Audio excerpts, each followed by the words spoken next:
Alright, since everybody just loves cold starts, what we have here that you guys can't really see is a Toro S 200.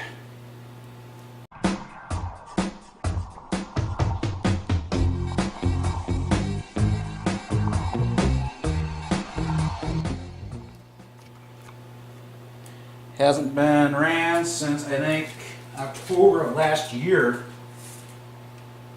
because I redid the carburetor on it. And I don't think the old man ever used it last winter.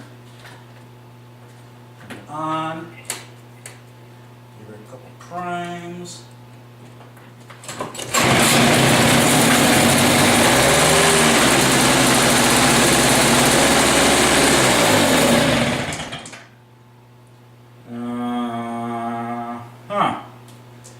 That's not so good.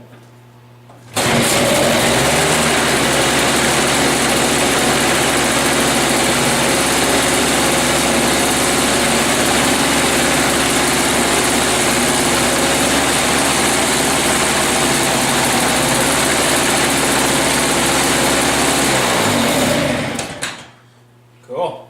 It runs. And I'm still bleeding. Catch y'all later. Bye.